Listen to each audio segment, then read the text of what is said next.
gusto kong ibalita sa inyo ang napakagandang samahan ng liderato. Iba talaga pag nagtutulungan ang gobernador at ang congressman.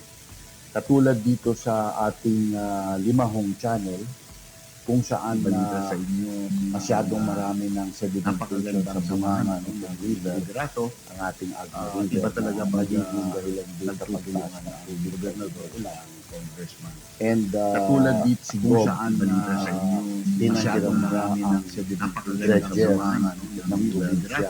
ang ating Kasi dati iba ang talaga pag magiging dahilan din sa pagtaas nagtutulungan ng ang amphibious gobernador backhoe excavator na And katulad region dito ng siguro saan DPWH na wala namang kwenta ang gawa.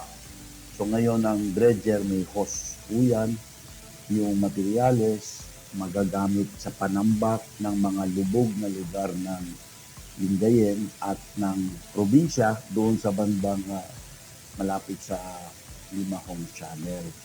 And double purpose na dredge natin yung ilog at the same time naging tambak sa malalalim na lugar yung lupa na makukuha sa ilog. So, operating budget by DPWH, courtesy po ng paghingi ng congressman ninyo at yung namang dredging machine ay courtesy po ni Governor. So, yan po ang ehemplo ng nagtutulungan na liderato. Gob, maybe you'd like also to say something about that. Yeah, isa pong pribileyo masasabi ko po na at least ang ating pong congressman ng pangalawang distrito, si Congressman Mark Coangco, ay may mga ganito pong inisyatibo. Importante magtutulungan po kasi hindi naman po kaya ng isang governor lamang ang mamuno at mag-manage ng buong probinsya. Katulong po dyan, katuwang po ang ating mga district congressmen at isa po si Congressman Mark. Sakop po niya yung dito po sa Lingayen, sa Limahong Channel, and pati sa Binmalay.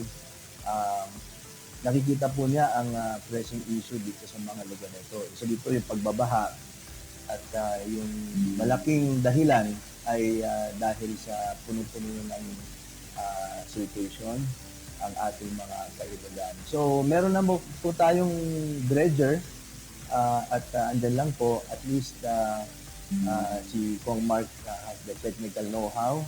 He knows the situation. He's on ground. Every time he's here, yung mga staff niya nakipagtulong. Kaya po, malaki rin pong tulong sa ating lalawigan. At least we can maximize all our equipment for the use of our towns, our cities, and for the benefit of our constituents. Thank you, Kong Mark. Thank you. I-report ko rin today kay Governor yung isapin namin ni Mayor Belen ng Dagupan. Dahil din naman sa boundary ng Binmalay at Dagupan, may ilog din po doon. Nakalimutan ko lang yung pangalan ng ilog. Kailangan din ng dredging. And may dredger din naman ang syudad ng Dagupan. May dredger pang extra ang probinsya. So, magre-report ako kay Gobernador kung anong mga natuklasan ko doon at didiskartehan namin dalawa kung anong magandang gawin doon. So, yun lang, nagtatrabaho ang mga hinalal ng leader dito sa probinsya ng Pangasinan. Salamat po.